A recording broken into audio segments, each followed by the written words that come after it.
And we are live. We are live. We are live. Welcome everyone. Welcome everyone. We are back at our faith conversation. Last week, uh, about the singles edition, and they had a great time, great dialogue, talking about being during the holidays. We begin and talk about our mental health. This is something, a new segment that we're going to be presenting to you every month about making sure we are strengthened, not just strengthen our spiritual mind, but also dealing with our mental as address the natural man and also the spiritual man in this season. Like all of us, we are seeing new things, dealing with new things that we never dealt before within the church. We are encountering new people and dealing with them and their issues, and some of the things that we need to talk about and address and be clear about in this season, especially in the church. Well, most importantly, address it in the Black church, and that is mental health. So we're going to talk about that today. I got some great special guests that's going to be on here today, part of the Congress of Serving staff. I got Bishop Dora Scott on here today. I got Jason Moseley and our Sylvia Lloyd. She is here as well.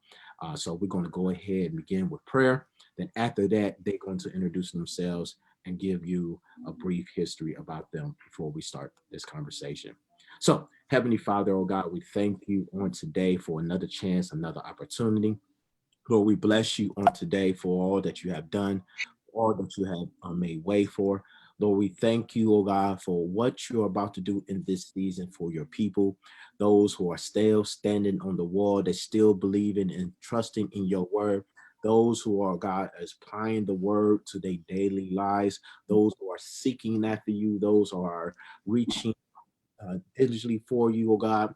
Lord, in the midst of all this wilderness, this new type of wilderness that we are in, that we are facing, God, we still trust you and still depend on you in this season, oh God. Lord, we ask you right now, oh God, as we go through this conversation, oh God, let your will be done, Lord, let your words be said. Use us as your vessels in this time to encourage, to build, to strengthen your leaders, your children that you call as your Father God. This now we declare in Jesus' name. Amen.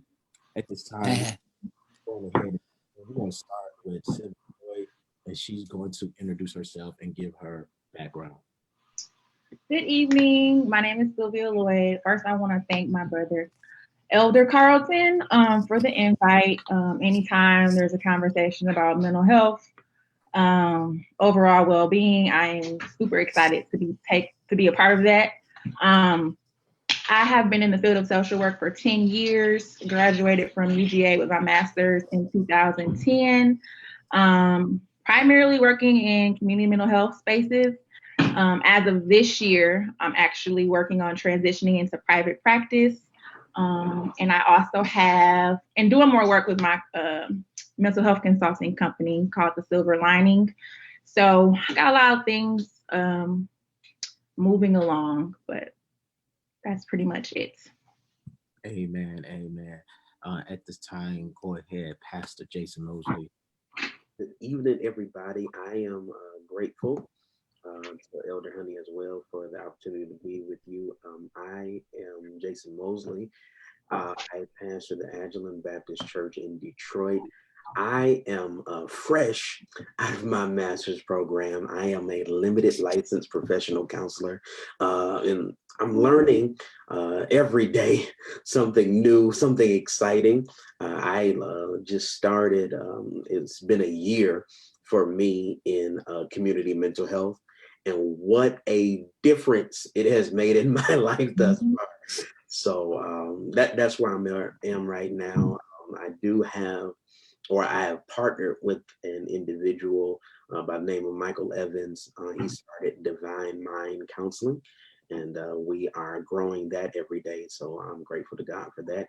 But again, just grateful to be here. I will be speaking, but I also will be learning tonight. So I'm grateful. Thank you. And last but not least, my pastor, my bishop, my mom, everything, my support system, the one who chastised me, who put me in line, put me in check, my leader, who I can say is not my preacher, but my leader, my shepherd, um, Bishop Dora Scott. Go ahead, Bishop. Good evening, son. Thank you so very much. My name is Dora Scott, and I am the founder of Word Restoration Ministries, a former educator in the public school system, teaching a various number of areas of education, undergrad work at Wayne State, master's work completed. And I'm here tonight as a concerned individual about the state of the church and our mental health. So I want to say to you, thank you, son, so much for allowing me to be a part of this dialogue. And the two panelists that we have today, I'm certain that they are well-versed in helping us to process through and giving us some nuggets and tools that will help us along the way with this whole dynamic of church and mental health. Thank you. Amen. So let's go ahead and begin.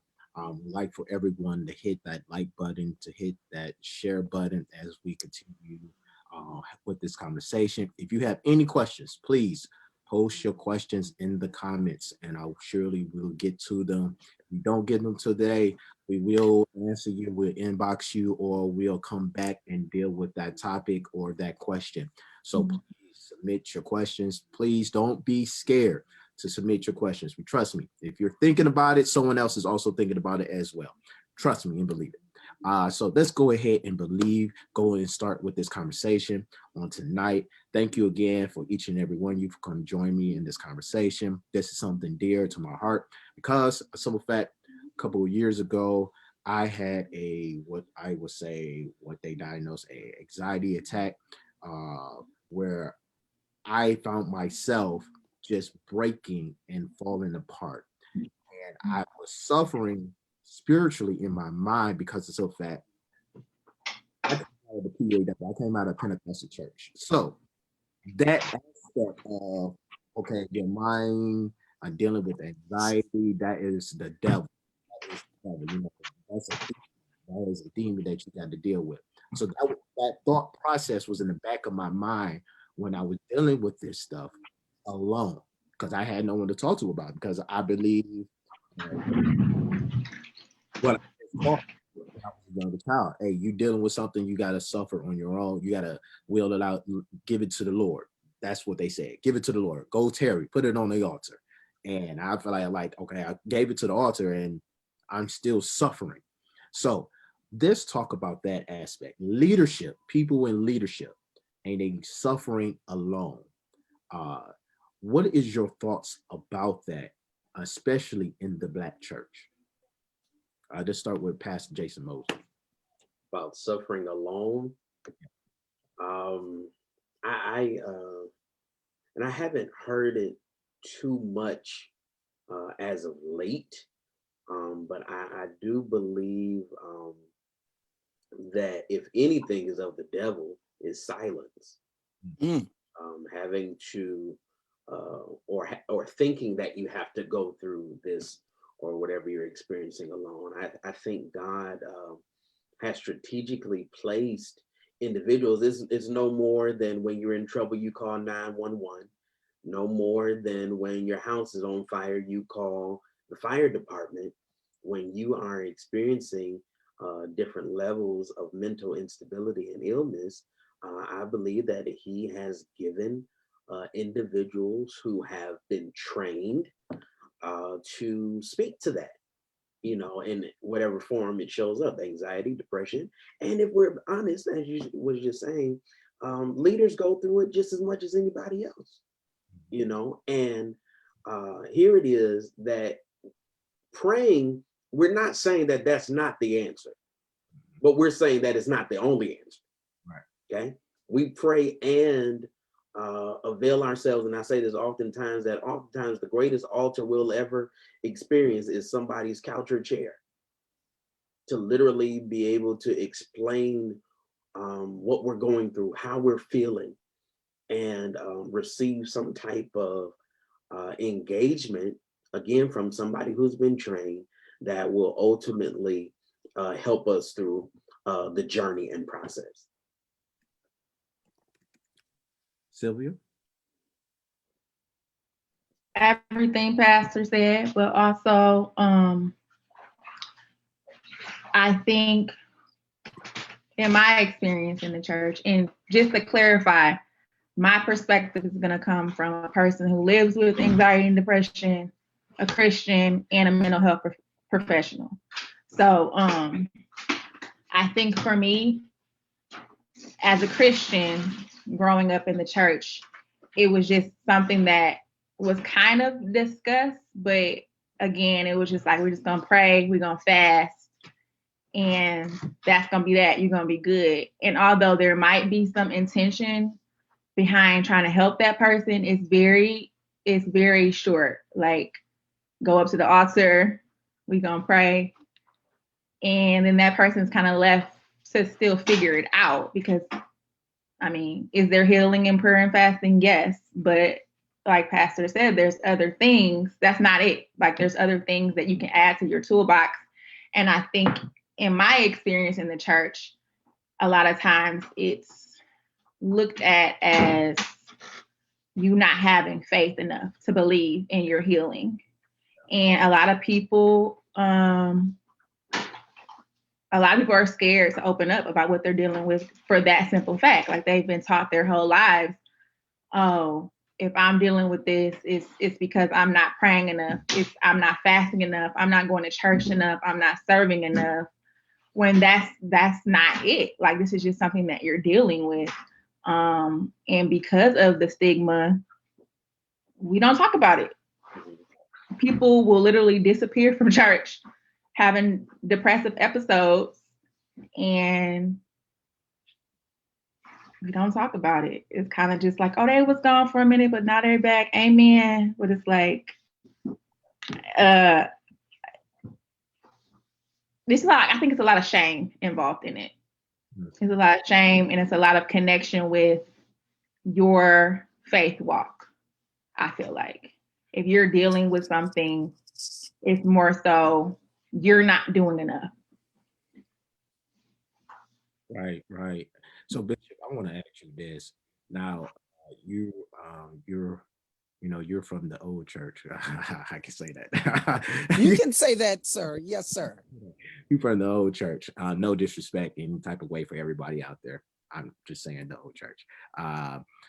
And during your time, 10 year, your years experience, have you heard about people saying that they're depressed in the church, but you know they were saved?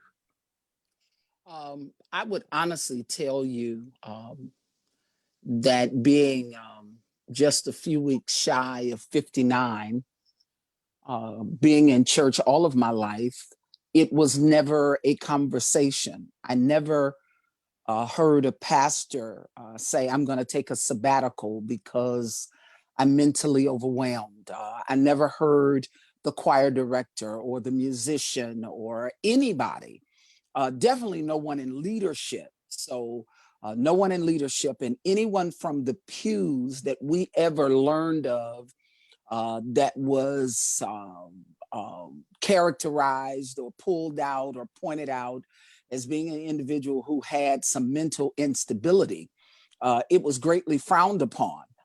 And you were perceived as weak. You weren't really saved. It was demonic.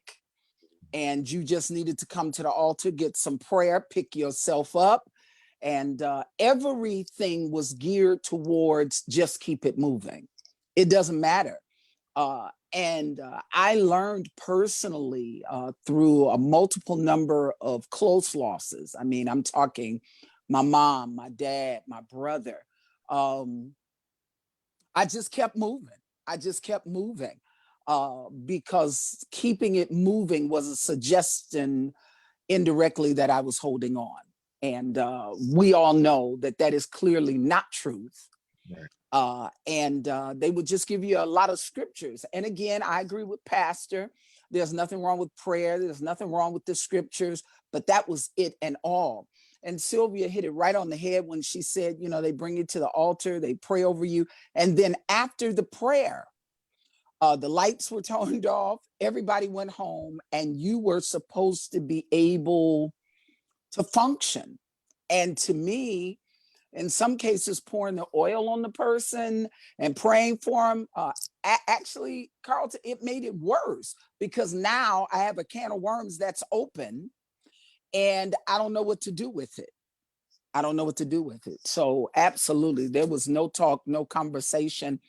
I don't remember anybody saying I'm struggling mentally. No one. Mm-hmm. This is a new concept. A new concept. So If I could add just real quickly, and I think a lot of that has to do with the fact that we are just now having the language to some of these things. Absolutely. Like, nobody ever really said they were depressed and really Right. knew what that meant. Nobody really knew like what it meant to like live with anxiety or psychotic disorders. That person crazy. They tripping. Like, so I think And that was it. Yeah. So let me ask you this. So would you say more of it is because it's a cultural thing?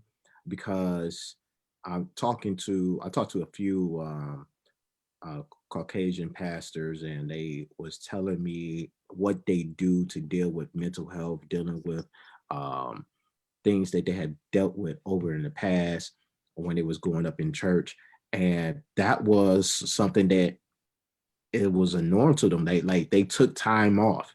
They took time to talk to a therapist. And that's something that they do on a regular since they was a child.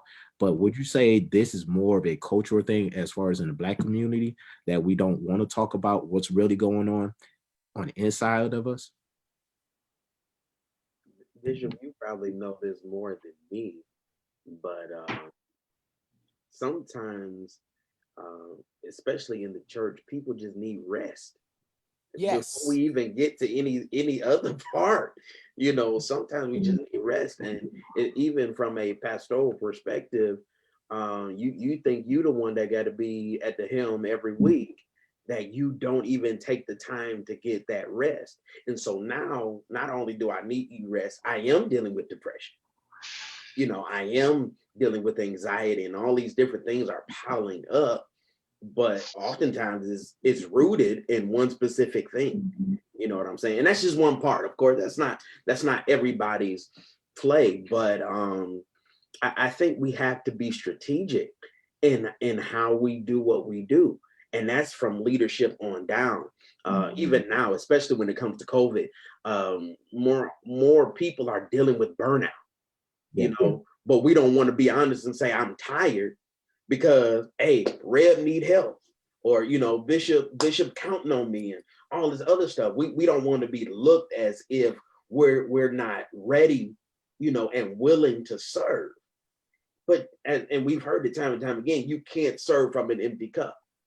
Yes. And I believe, to be truthfully honest, although the pandemic has definitely been a force to deal with, I believe that we've been set down in a way, to position ourselves to seek the help that we need, and it's going to have to move past. It's nothing against spiritual leadership. I have a pastor, I have a spiritual covering, but I keep alluding to this. If you're not trained for such, you can do more damage than good.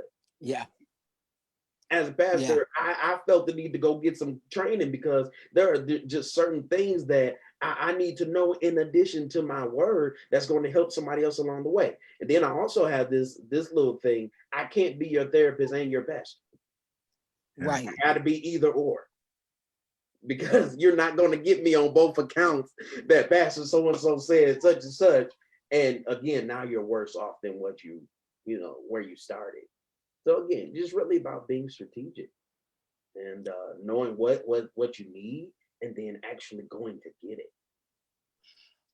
Elder Carlton, I wanted to raise a question to Pastor Jay, if I could. Oh, go ahead.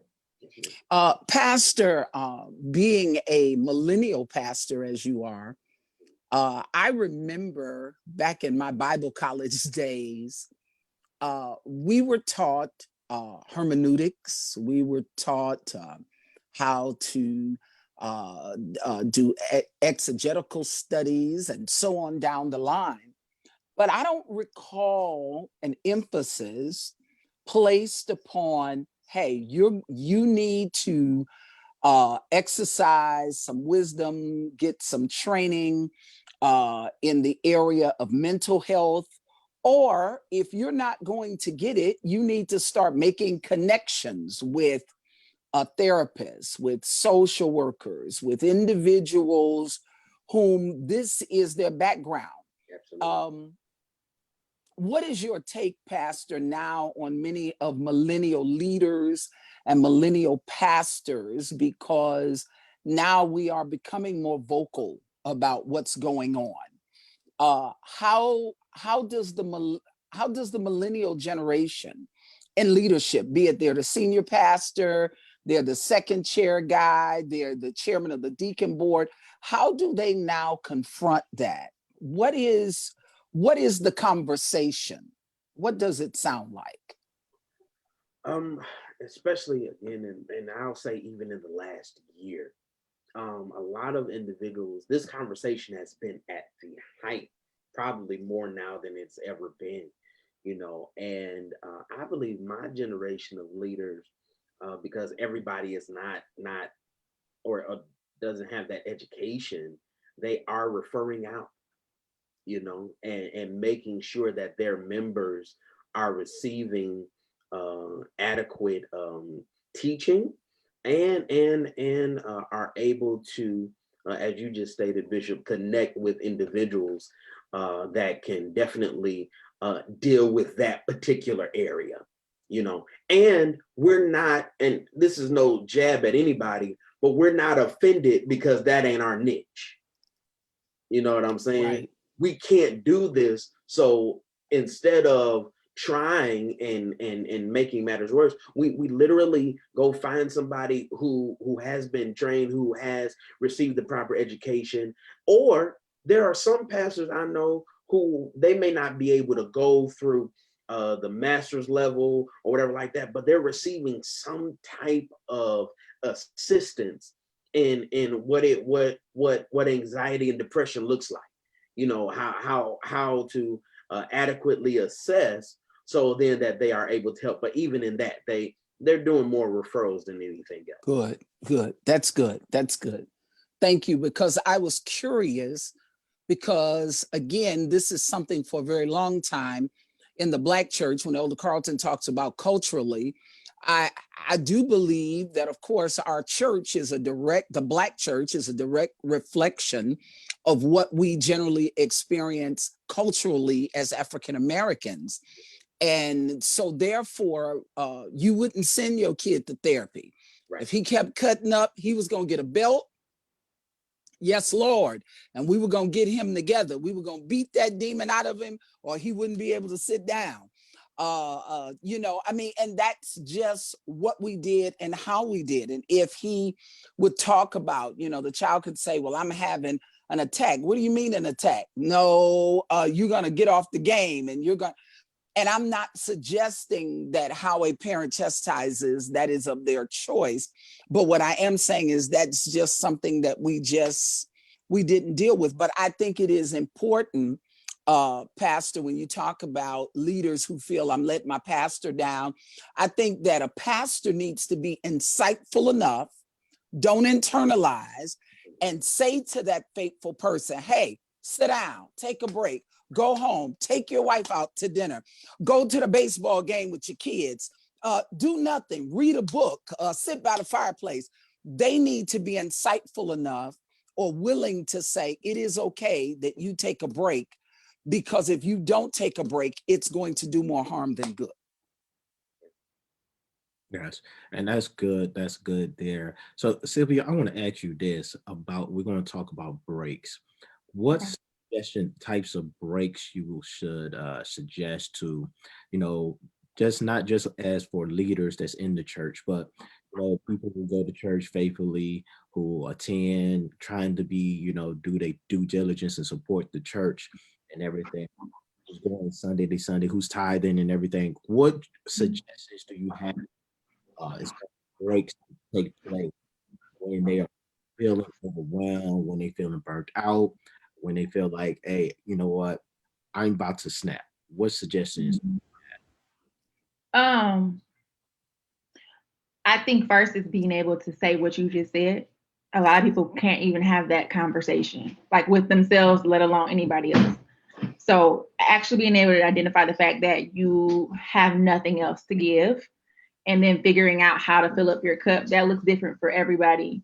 I think the majority of us that serve aren't getting enough sleep.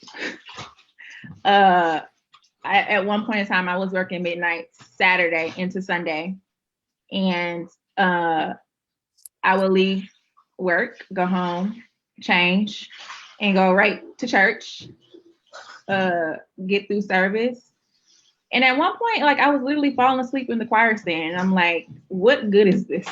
Like, what's the point? So I feel like that is one thing, is like a lot of us are not getting enough rest. And then when you don't sleep enough, your body is not able to rejuvenate. When you sleep, that's when your body resets itself. So a lot of us, are under the mentality that we have to,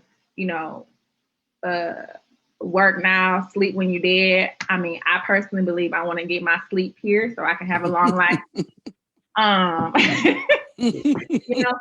I think that's the one thing, getting rest, but also spending time with people that are gonna rejuvenate you. I think a lot of us are in environments, whether that be work, whether that be home, whether that be with your friends. You're around people that literally suck everything out of you. So it's not even necessarily something that you're doing, but it's kind of like a leech situation. It's like they're taking everything from you and not giving anything back. So I would say kind of like identifying those people, places, or things that are taking more than giving from you. Because it's really easy to get caught up in that, especially when you do have a servant's heart. It's like I'm here to serve, but when you get to the point where your cup is empty and you're still pouring out, you have to be able to find people that can pour back into you, or even like things that you like to do. I think we get so caught up in serving, whether that be in your community, at your church, at your home, that we forget that we need to serve ourselves too. Like, what are the things that you like to do? I like to go to concerts. Like right now, I am literally like, I haven't been to a concert all year. It's crazy. Concert all year either. But I like live music. Like I like music in general. But just, you need to prioritize yourself too. And I think that's easier for me to say as a single woman with no kids. But even when your family and your responsibilities start to grow, you still have to figure out a way to prioritize yourself. So sleep, identifying the energy suckers in your life, if that makes sense. And I know what you mean. And prioritizing yourself, like even if it's, because we have 24 hours in a day. And I know a lot of times people are like, oh, I don't have enough time. You have 30 minutes to give to just yourself. And if you don't have 30, I'm sure you have 15 or even 10. A lot of us spend a lot of times in our cars. Personally, for me, that is my unwind time in my car. I can do whatever I want to do in there. Scream, yell, sing, pray. So yeah, I think when we think of break, I know especially millennials, it's like vacation, ooh, Vegas, ooh, LA. But no, you could just literally have a staycation. I've had several, or I've literally just gone and booked a room downtown. And that might sound ridiculous, but it's what I needed. I think that's good. I think, Sylvia, that is an arena that we really don't think about. Who does that? Who breaks away? We're always in go mode. How much time we spend on our phones, we're glued to it. If it's not on a social platform, it's checking an email. It is constant. So our brains, it's hard to even unwind. If you took a 5-day vacation, you might spend a couple of days just unwinding to get ready for the vacation. Because our world is moving so fast. I think Pastor Jay was very profound when he said that during this pandemic, and I'm paraphrasing here, but during this pandemic, we are learning, wow, I really didn't have to do that. It really wasn't that important. Oh, wow. And I don't have to be guilty for taking a moment to do nothing. It's okay. All of that is different. All of that is different. All of that is things that we're not taught. We didn't see it. And especially if you came from a working family, everybody is on the go, go, go, go, go. If you come from an entrepreneurial family, everything is go, go, go, go, go. If you come from a higher education family, go, go, go, go. I mean, and it never, ever stops. It never, ever stops. And that adds to our emotional instability. We don't even have time to deal with where we are emotionally. Well, where am I? I don't know. What page am I on? I don't know. How do I feel? Oh, someone really wants to know how I feel? Normally when people ask, they don't really want to know. They don't really, how are you doing? They don't really want to know. That's just small talk. So we don't really have a measure to even ask those questions. I'm curious, how do we kick that door open for somebody that might be watching and, you know, I mean, they're on 10,000 all of the time. What do you suggest as a start? Pastor Jay, Sylvia, what do you suggest as a start to have a measure of slow down?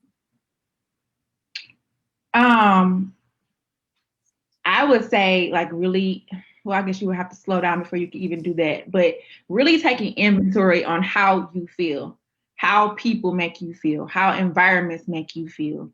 If you're walking into, because I am a firm believer that our emotions aren't always terrible. Like it's not wrong to feel what you're feeling. You just don't need to stay there. But first you have to be able to identify, I'm sad, I'm anxious. And then like, okay, why?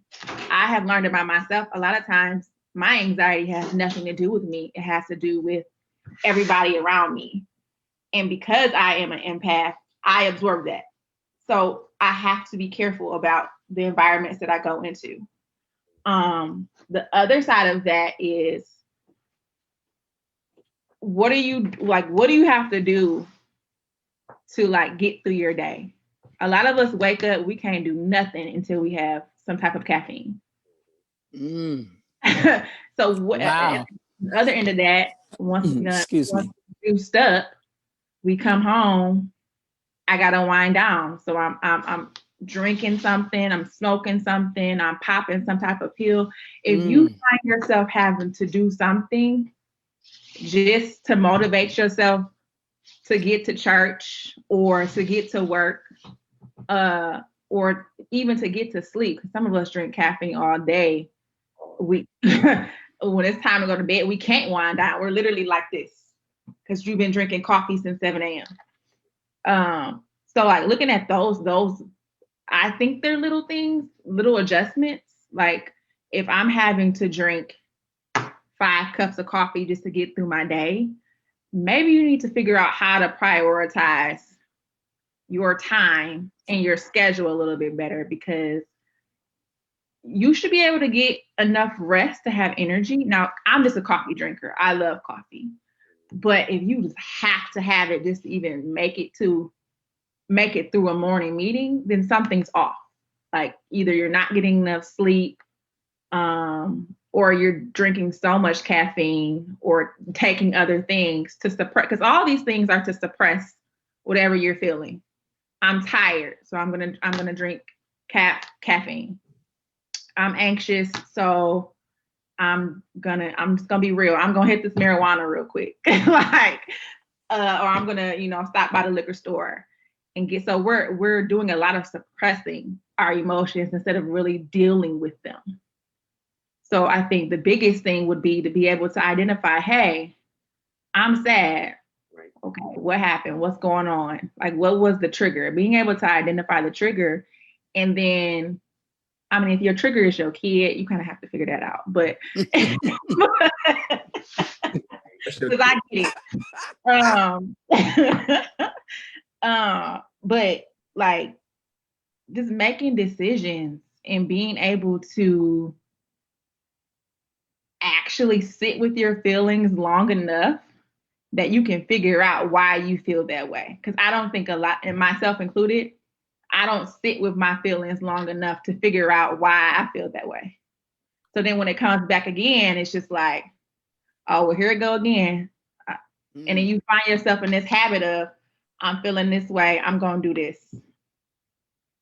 I want to say something because you said something about suppressing and using other substance, like being, whatever speed, whatever the case may be. And I everyone who knows me know where I work, and I deal see a lot of suppressing coming in, people during lunch, early in the morning, and it's kind of funny because Bishop posts a question of the day. I think that was yesterday, and I think it was a fireball. Yes, sir. Yes, sir.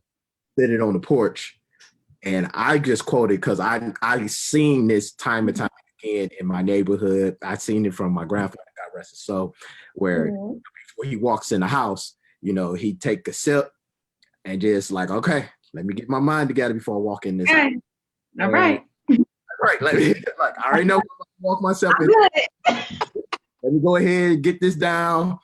I was always thinking like, because grandma always told him, hey, you need to stop drinking. He was like, okay, I promise I won't drink in the house. Well, he knew before you came in the house. Right. I was thinking.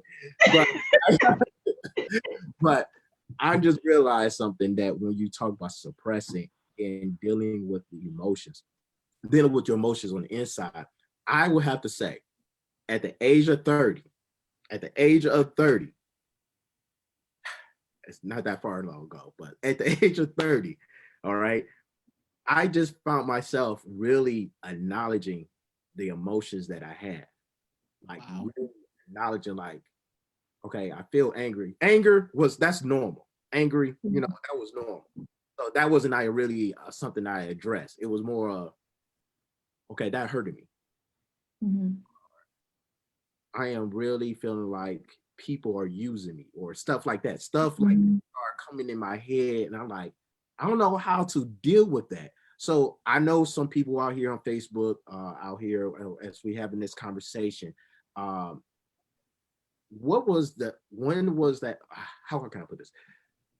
That acknowledgement for me, dealing with my emotion, and I know there's some people right now, it's probably in their 40s and their 50s, still have not yet dealing with their emotions. Acknowledge that they have emotions. What can you say to those people who are not acknowledging their emotions? Jason. You have to do it. Like there's no way around it at this point in life. I think because we desire, and this is a generalized statement here, but we desire everybody else to acknowledge us, and we don't acknowledge ourselves. And we have to get to a point where we're honest with us. That did hurt. I was offended. Even if that wasn't your intention, I'm just expressing me. You know what I'm saying? And to get that out there, now we can have what we have termed the difficult conversation, if that conversation needs to be had. But so often we're not even able to adequately have the conversation because we don't adequately assess where we are. So it's very important, even in the church. It's not challenging the leader when you express yourself. You know what I'm saying? But again, being honest and forthright, and you're able to, I guess, position yourself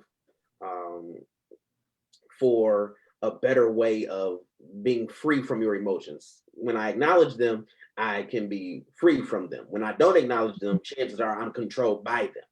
Mm-hmm. So that's what I think. Pastor Jay, I think that you raised something very interesting here. And Carlton, maybe you could tell me what your take on this is as well. When an individual who is in leadership goes to their pastor or their covering, and now they acknowledge, certain things made them feel a certain way, and they say them, for so long, we've been taught in the church that now that is challenging.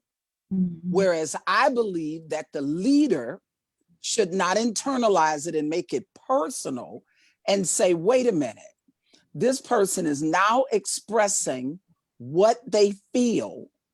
What do I need to hear? Do I need to hear, wow, I've got to take ownership because I caused that? Do I want to get past this? Because now that the door is open, now as the receiver of it, what do I do with that? Do I ignore it? Do I say, hey, I'm glad you said something? I think sometimes on both sides, the sender and the receiver, neither one wants to acknowledge or deal with that, because once it's out, now you've got to do something with that. You can't just throw it out there. You've got to be in your feelings. I mean, you've got to do something. And I think that it is important that if the person is able to express it versus banishing them and excluding them, which in many cases has happened to people over the years, to say, hey, I'm glad you said this. One, I didn't know you felt that way. Two, can our working relationship in ministry survive that bump? Can it survive it? Because it's not always good. And you've got to have these bumps in order to grow. So can you have that and still move past that? Mm-hmm. You have to have the conversation, though. I think, especially in church, and as you stated, Bishop Scott, I'm coming from a millennial standpoint, right? Because sometimes, let's just be honest, sometimes it's not personal, sometimes it is. But then, especially from a leadership perspective, just because something is don't mean you still need to internalize it. That's true. Wow, that's good. That's good. That's good. What it is, because sometimes let's get real churchy for like 2 seconds. Sometimes the enemy will use those very moments just to really see where you are, what you're gonna do. It's the enemy, maybe it's God, maybe it's trying to see, hey, how are you gonna handle this in your leadership, role and capacity? Whatever it is, being able to, here it is again, go back to some type of strategy, that you can use, that you don't allow this thing to get out of hand, but you are, as you already said, you are acknowledging, I am glad you said something, because had you not said anything, I would not know. That's something big in the church, because a lot of people think that people are just mind readers out here. Yeah. God has given many gifts. I haven't yet received that one though. I can't read minds, and so I welcome you. Hey, in my church, they may tell you a lot of things, but they can tell you this for real. I give out my number. You can call me, you can text me, you can email me, however you need to get it out, just so you can get it out. I welcome that, because I never want you to think that, oh, I know I can't talk to pastor about it. To me, that's not good leadership. That's good. Thank you. Yeah, that's good. To the rest of the ministry, that now, hey, I'm feeling some type of way. I don't have to hold it in though. and I'm able to express we'd have better church meetings in church if we learn how to express ourselves the right way. Wow. You know what I'm saying? Wow. Just because you feel a certain way doesn't mean you have to become disrespectful. Mm-hmm. But I would say that is one of the underlying issues is we do not know how to talk to each other. That's right. And not that we don't know how to listen to each other. A lot of people are just listening to respond and not listening to hear. So now when I'm wanting feedback from you, you have nothing to give because you didn't hear anything that I had to say. And then also, I think having safe spaces and safe people to go to in the church. It's awesome to be able to have a direct line of communication with your pastor, but I think too that can become very overwhelming because the pastor just becomes like the off ramp. I don't know if that's the right word, but yeah, he just he just gets everything dumped on them. He or she just gets everything dumped on them, and it's like, what do they do with that now? But I think, especially in my church, I've always had a vision of how ministry and mentorship can work hand in hand. So most churches have the structure of they have a youth ministry, they have a young adult ministry, women's ministry, men's ministry. Well, if you already have that structure, everybody should be reaching back to mentor and talk to and support and encourage the ones under them. Like I might have something going on and I might not feel comfortable to come and talk to pastor about it, but there might be somebody in the women's ministry that I feel comfortable going and talk to. And I just don't see a lot of that. It's more so, it's a perfect example. Millennials and younger don't have the same idea of what should be worn to church on occasion, especially in the summertime. And well said. Wow. I like that. So graceful. I've seen older women in the church like gossiping about them. And I'm just like, if it's really an issue, just pull that young lady to the side and say, hey, here's a lap scarf. I've had people hand me a lap scarf. I don't take any offense to that. Thank you so much. But it's just, that's not happening. And I'm not saying that's not happening in every church. It's just my experience. But I feel like we don't know how to talk to each other. And I think it's because a lot of times we're already on the defense. Like, if I'm already coming into the church, because honestly, when you're not dressed appropriately. I feel like so you're kind of already on the defense already. So if somebody was, because that's what we've had this conversation with older women in our church, and they was like, well, I knew if I said something to her, she was going to have an attitude about it. So you decided to talk about her, and then it turns around where she doesn't come back. Right. Like we need to learn how to have, it's not even always hard conversations. We just need to learn how to talk to each other. You know what? That's really something that I'm noticing now is that this thing called technology has separated us from communication to one another. True. We don't even say I love you correctly. We don't put LOVE, we put LUV. We don't know how to talk to each other. Like I like to concur with what everyone is saying, and that is most important. That's the foundation, especially when you are addressing to your leadership. I do believe there is respect when you go to your leadership, when you go tell them how you feel. There's a certain way you need to go to them. Mm-hmm. At the same time, at the same manner, the leader needs to know that my emotions has to be put to the side because I got to hear what this sheep is saying. Mm-hmm. You are really a shepherd. Your number one job is tend to the sheep. That's your job. Your job is to tend to the sheep and make sure you feed the sheep, take care of the sheep, nurture the sheep. Mm-hmm. At the same time, in the same manner, when they come to you and reach out to you and tell you, I have this issue, I have this, I need some way, what we were doing as far as like relationship or where we're going, what things we are doing, I feel like the shepherd should go back and say, okay, let me take what you said. Mm-hmm. Let me analyze it for myself before I give you a response. Because Mm-hmm. a lot of times shepherds automatic response. Mm-hmm. Sometimes I need you to take that and come back. I just being honest. Sometimes I need you, some things I just need you to take that and then come back because I don't want you to respond in the way that I think that you hear it. It's the same way with like husbands and wives. So sometimes when I talk to my wife or I'm feeling some type of way and I want to address something to her, I don't send it in a text message. Right. Yeah. Because if I send in a text message, he's going to hear it in a different tone. Oh, absolutely. Whole tonality and everything. And then when I get home, there's nothing to eat.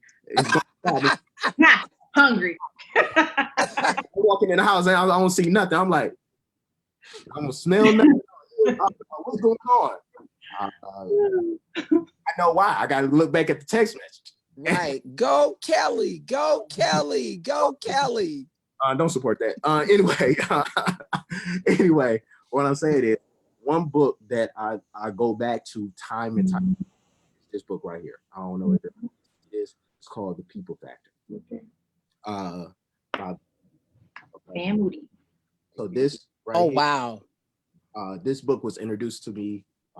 We was having a Bible class lesson and we was going through it. And I tend to go back into that and trying to establish some relationships because the book talks about relationship and communication and how to address things competitional wise and also in the relationship wise.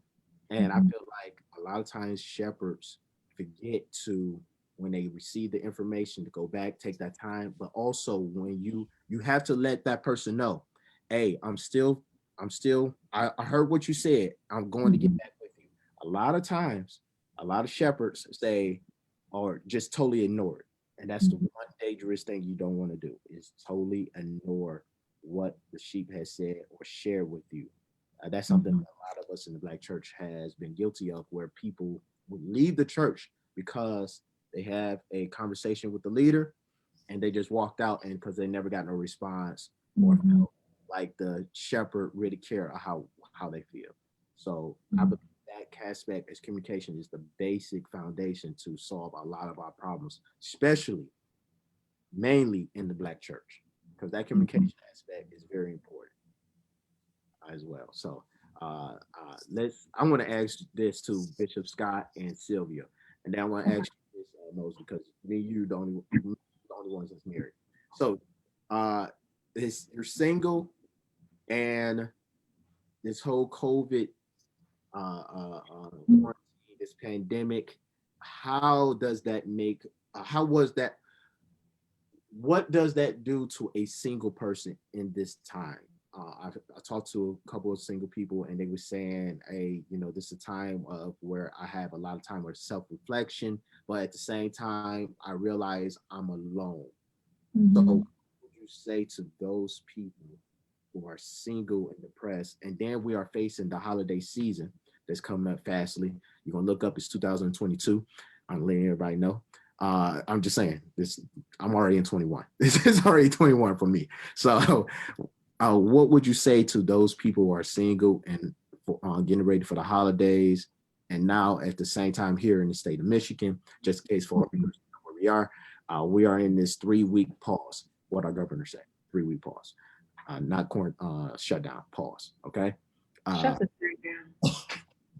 Yeah, that's what I'm saying. Shut up. Numbers getting outrageous. So what would you say to that? So I'll start with you, Sylvia. I think it was Cartia last week, or the last relationship sessions, where she was just basically saying that you have to stay busy because an idle mind is the devil's playground. And I guess my staying busy was the fact that I wasn't able to quarantine because I was an essential worker. So, but during the times where I was at home, it can get pretty lonely. And I think that's when you need to really or for me, I really tapped into what I did have versus dwelling on what I didn't have. So what I do have is a family that's near that I can go and see anytime, even if that meant me only being able to stand on the porch because my sister is the COVID police. Victoria Hale. I said her name, Victoria Hale. I blasted out. She's the COVID police. So there was times where, I think March through June was the hardest part for me because I literally couldn't come see my family. So being intentional about staying in communication, whether that be texting, calling, Zoom, and just checking on people because I had to realize that I'm not the only one that feels like this. And, being able to identify when you're being tested, like, because during the quarantine, honestly, a lot of people just popped up and I'm like, sir, I haven't talked to you in a year. What do you want? Get off my phone. But it's just really like being able to pick up on those things because honestly, I almost got sucked back in a few times. I'd be like, okay, hey, no, this is the quarantine distraction. I can't deal with that. But as far as like my mental health, it was, like I said, making sure that I was connected somehow with my loved ones. That really helped me. I'm in therapy. I'm a therapist that has a therapist. Best thing that I've ever done for myself. So that didn't stop. Like we have virtual sessions. So staying committed to that. And then also virtual church is a little hard for me. But I know it's something that I need. It's something that I miss. I miss the church house. So going around, I think as for me, it's being able to see the different services. Because sometimes it can be a little mundane looking at the same virtual services, but just kind of being able, I've tried to take the good out of what's going on. So churches that I might not have been able to visit because I'm typically at my church, I've been able to do that because everybody's virtual. So that's been awesome. So like just really taking the good with the bad, because it hasn't all been bad. Like Pastor was saying earlier, like I feel like we have all been sat down for a reason. The whole world is under an ultimate reset. Some of us are realizing that faster than other of us, but this is the time to restructure everything. And I think when you look at it that way, it doesn't seem as depressing and anxiety provoking. So yeah, stay connected and be intentional about how you're spending your time, and don't get caught up in people that just want to waste your time, because there's a lot of that going on. They're at home too, and they're going through, literally scrolling through their phone and say, I wonder who's gonna pick up. Not me. So that's what I've been doing. I don't know who that's to, but everyone who tried to reach her and she didn't answer. Now they know. Now you know. Okay. All right. Bishop. I think I am thankful that I have a family and some people around me who check on me constantly, all of the time. So I don't really have like a big gap of like just alone, but I have had the opportunity to spend a lot of time of thinking. It is a major overhaul. I'm in major overhaul because Sylvia mentioned about the whole virtual church, and there are things about virtual church I love, but there are things about virtual church that I'm like, oh God, help me. but I am very open to it because I recognize that the way that I've known church, it will never be like that again. It's just never going to happen. And trying to figure out where my place is in all of this. I think so often that I become so concerned about what's going on with other people in terms of, are they okay? How are they doing? How are they with their families? How is their health? How is their mental health? And so being so consumed with that, sometimes I don't stop and think about, hey, how's your mental health? How are you doing? What's going on with you? So that's different now. And I am thinking about that. This year, I have lost a lot of friends. I've lost a lot of friends this year due to COVID. And so processing that, and honestly, there was a period in time where I didn't even want to be on social media because every day, every single day, I was seeing a message from somebody, hey, such and such passed. And it became overwhelming. It was really too much. It was way, way, way just too much. Uh, Friends, former coworkers, a former pastor, just stuff, just stuff. As I said before, my heart really goes out to individuals that are not only going to be sitting at a dinner table for Thanksgiving without the whole family, but people who are alone, who are loners, people who have lost someone. I don't even think that we're even going to be able to measure the totality of what is happening mentally to us until much of this is over. So it's a lot. It's a lot. It is very challenging. You get some good and bad points. You recognize, oh, so this is where I really stand. Okay, well, no, I'm not really in that spot. I mean, it is a time of reflection and reality. I'll say in 3 words: reflection, reality, and resolve. All 3 of those. Such a Uh, She's such a preacher. but I love it I all. love you too, Pastor I love Jay. it all. And just to add really quickly, I think Yes. the being able to sit with yourself and really figure out yourself has been really helpful for me, because it has shown me that, some of these people that I've dated, it wasn't always them. Right. It wasn't always them. Yeah.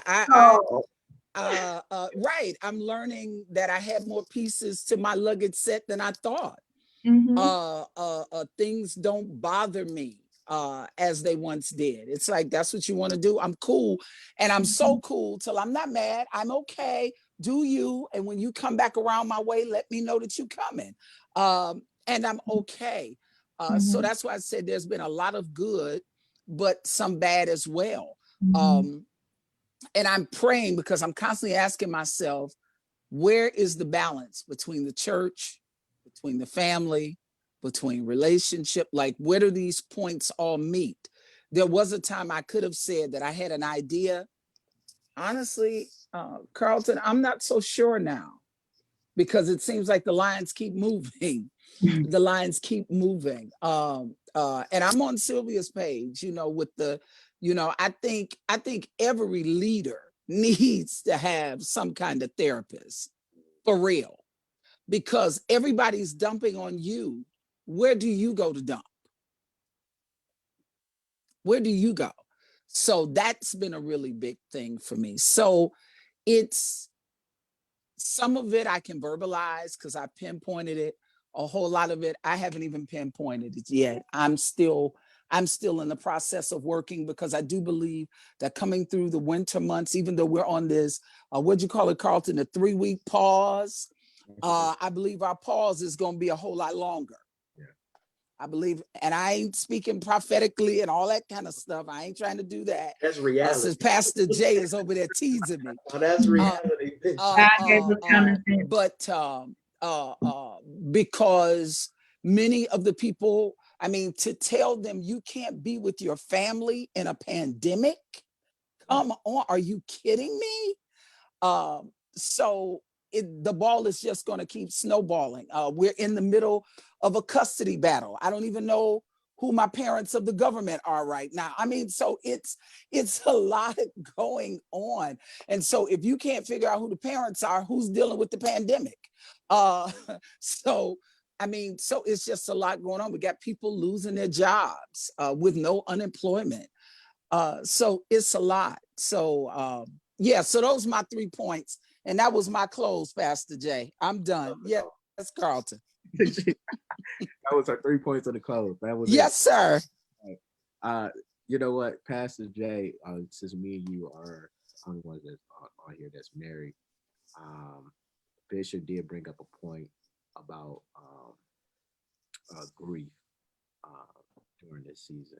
And I would like to get everybody's opinion about it during this season because beginning of this year until now, I'm just realizing it's some people on my phone, I still have their phone number in, and I know I can't call them. Yeah. And you know, I was on my way to work. I'm just being transparent right here. I was on my way to work, and usually who knows what time I go to work. People know that's very early in the morning.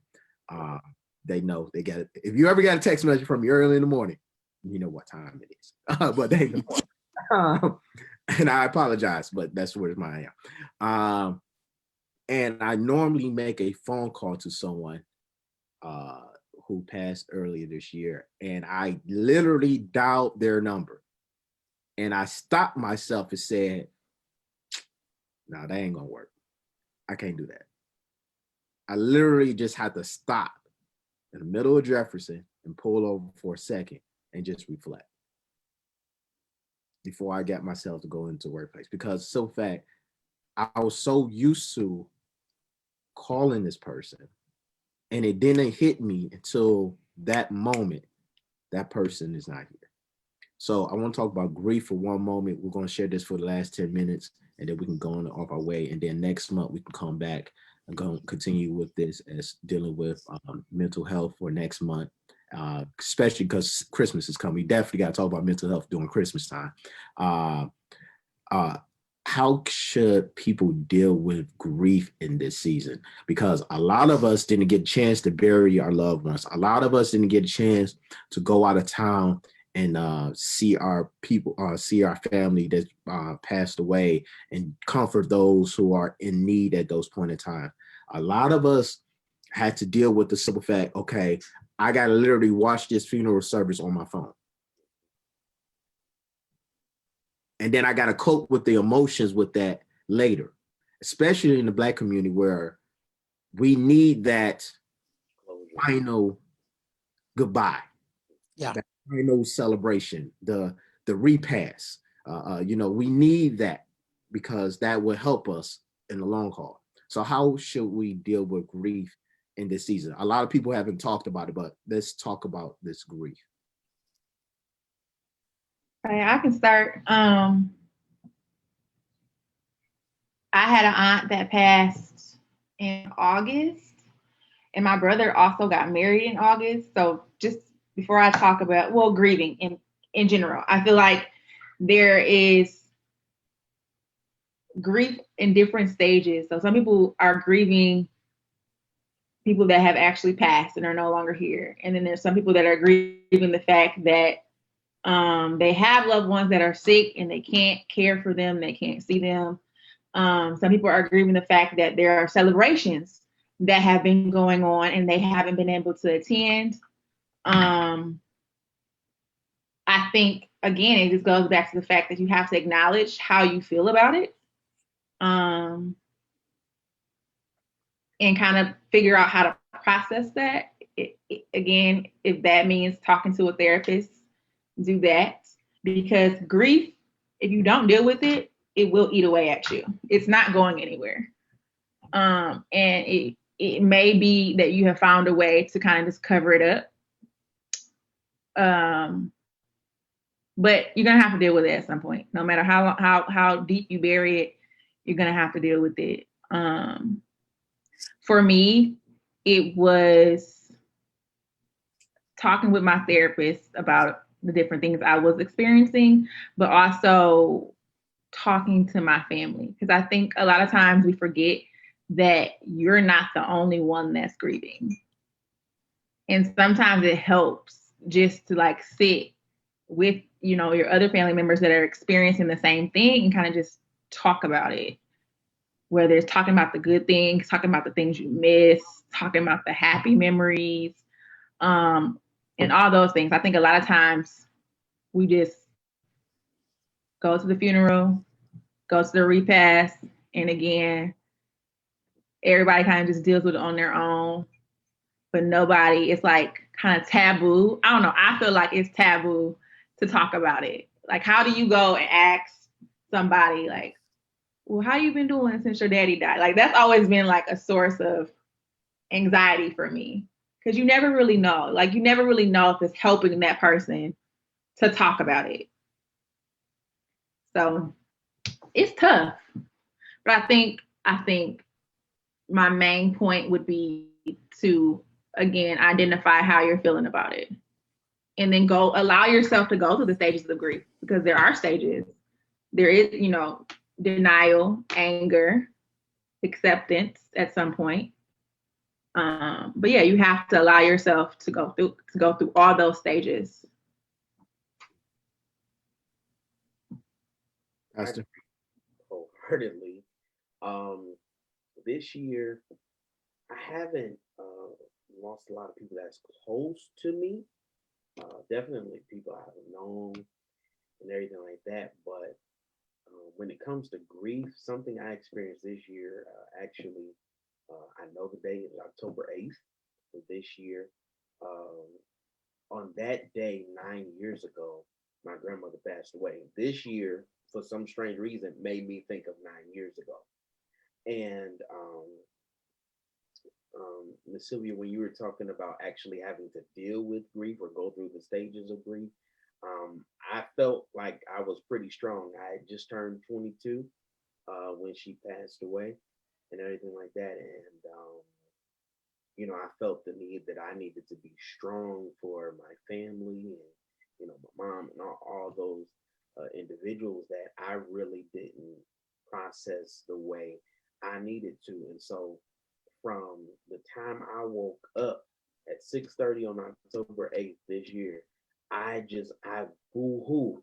And this is my transparent moment. I had never cried as much as I cried on October 8th of this year, you know.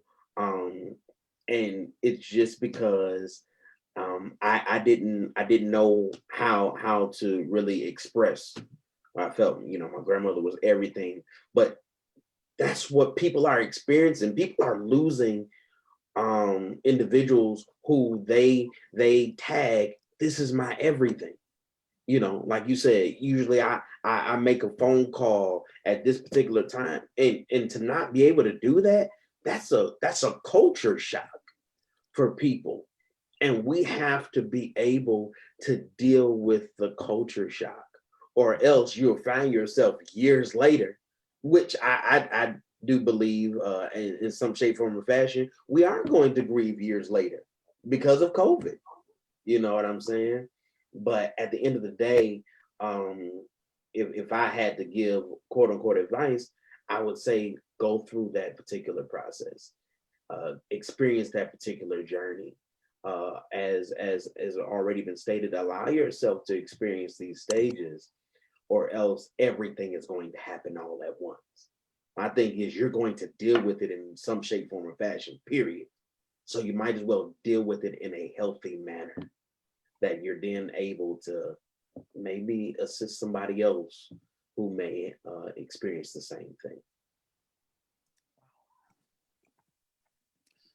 Well, Elder Carlton, I wanted to say that I think that for me, the grief has had a number of layers. When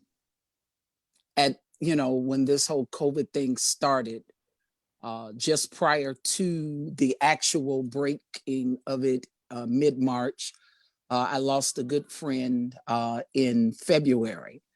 And then the beginning of March, the church, we were struck and hit hard. And I'm still grieving of that loss early March, and it just kept going. One of the pictures that I always keep in my mind, a good friend of mine, family that I've known for years, and I watched on Facebook this woman grieve the loss of her husband, of whom she had to watch die through video. I can't begin to tell you how broken I was for her. She couldn't be there to hold his hand. She couldn't be there to see him take his last breath. And this stranger who was a nurse is holding a camera and she's watching him die. And hearing her say, COVID is real. It is really real. Listening to people talk about losing loved ones. There was a service that I went to, a graveside service, and watching the family members, because there were only 10 people allowed, cry. Normally, I would have reached out to embrace, but I couldn't. I had to turn and walk away. The physical action would have said I didn't care, but emotionally, I was devastated. And so along with having my own lung challenges, it prevents me from engagement in a lot of spaces. So it is painful watching people hurt. And then coupled with that, your own suffering. What do you say? We don't have a COVID-19 book out that says this is what you do at this point. We don't have that. So we're learning as we go of how to deal with this. And yet seeing so many people that say to me every day, oh, I don't believe that's real. I said, do you know how many people have died? Are you kidding me? No, I don't believe this is real. I think every person grieves differently. And I don't think that we can be judgmental upon a person's way of grieving, as long as it is not harmful to yourself or to others around you. But I have been encouraging everyone that I know, please get professional help. Don't just sit there and say it's okay. Don't try to drink it away. Don't try to get high. Please seek some professional help. If you hear something I say and it turns on a light bulb, go get professional help. Don't just leave it there, because that grief, and I can relate, Pastor Jay, that's how I was with my mom. I did not grieve at first. There were years, and then all of a sudden, bam, out of nowhere. And so what I recognized is I never grieved. I never grieved, because being strong is what we do in our culture. I got to believe that sense of strength is really our weakness. Really our weakness. Thank you, Elder. All right. Let's end on that note. First, I would like to do this. Sylvia, can you give them your information, where they can reach you? Like what we are saying today, is very important that everyone, if you are dealing with any type of anxiety, or you're dealing with thoughts in your head, or you don't know how to deal with your grief or dealing with your emotions, I would like for us, just to give them our information, for we could be in contact, for they can reach out to you, since you are out there starting your private practice out there. Yeah. All right. She out there taking the faith risk, out there taking it. Stretch your faith. I believe that. Can you share your information where you can be contacted? Instagram, Facebook, everything. You muted. I was really over here talking. Social media wise, you can find me. Facebook is Sylvia Marie. My last name isn't really on anything, but Facebook is Sylvia Marie. Instagram is simply _Sylv. I post a lot of my information about whatever I have going on those pages. I'm working on a website for my company. And then the company that I'm partnering with, because it's a group private practice, is going to be Sankofa Life Solutions. And I'll send you this information, Carlton, in Belleville, but it's all remote right now and virtual. So you really could be anywhere. You don't have to be close to Belleville, and I could work with you. I did, if you don't mind, wanted to go back to the stages of grief because I feel like I only gave 3. But so there is 5, but different people will say there's 7. So stages include shock, denial, anger, bargaining, depression, testing, and acceptance. So like we were saying, giving yourself the space to go through all of these and not putting a time limit on it, I feel like is really important. All right. And that information, we'll post it up on our Congress of Service page. Bishop, I would like to post it on our Word Restoration Ministry page. Absolutely. Also, Pastor Jason Moseley, I need to get your information for we can post and share it. Plus, I want you to go ahead and share what your venture are and how people can contact with you and have a not the pastor moment, but the therapist moment. Okay, the therapist moment. Okay. I want to talk to the therapist. Divine Mind Christian Counseling. Excuse me, it's not just Christian counseling. Divine Mind Counseling Services. That's what it's actually called. You can reach us at dmtherapy.org. dmtherapy.org. We specialize in group counseling, individual counseling, marriage, couples counseling, workshop seminars, all that great stuff. We're literally transforming minds and equipping mentality. That's our goal. So that is the information, dmtherapy.org. You can look us up on Facebook at Divine Mind Counseling Services, LLC. That's great. That's great. Bishop, I know you do your therapy Thursdays. Can you just share where they can reach you? Your 3 points in your close. Well, every Thursday, we have a talking session on the Facebook, on my Facebook, which it is Dora Scott. Instagram, same thing, Dr. Dora Scott, as well as on Periscope, and now I'm even on TikTok, Dr. Dora Scott. I knew that would take you fast, but every Thursday night we do a little session called Therapy Session, where we play music, we talk about different topics, we share. But one of the things that we always encourage them to do is, if through the conversation something sparks or doors open, we encourage professional services. So we'd like to add Pastor Jay and Sylvia to our list of individuals that they can confer with. I make it very clear to them that all of those sessions are private and that the therapists do not confer back with me of conversations that have been had. So we do that every Thursday, and we encourage you. Matter of fact, I'm getting ready in just a little bit, about 8:35, we'll be getting going. And so we just kind of kick it, different music, different things, lighthearted, just to encourage, uplift, and take a little weight off of people for the week. So stop by and join us, hang out with us a little bit. It is not just for church folk. So if you're looking for a hallelujah shouting good time, that's probably not the segment. You got to come back and join us on Sundays at 2:00 for Word Restoration. Bless you. Amen. Amen. Again, thank y'all so much for coming in and tuning in. Everyone, I pray, everyone on Facebook, that you like this session, you share, send forth your hearts. Again, if you have any questions or any things that you would like to talk about in our next mental health discussion, we will talk about it. We didn't get a chance to talk about it. We didn't get a chance to talk about it, Pastor Jason Moseley, but we'll talk about it next month. Being married during this time.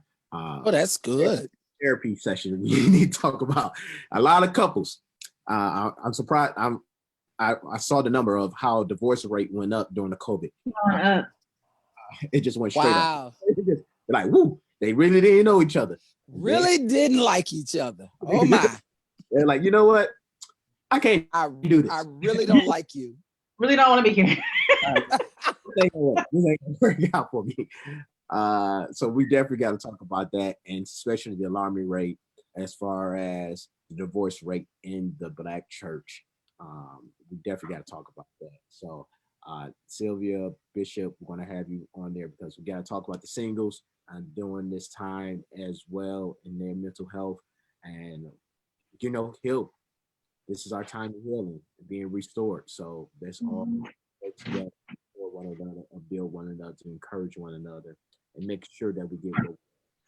So again, thank y'all so much for just this time and opportunity, and I can't wait to get with you again next month. So everyone on Facebook, thank you for joining us on this mental health session next month, in the month of December, and we will talk to you more about it. We're definitely going to talk about the couples, so guarantee you that we're going to talk about that because we definitely got to talk about that. What's going on? God bless everyone, and want everyone to have a good night. Night.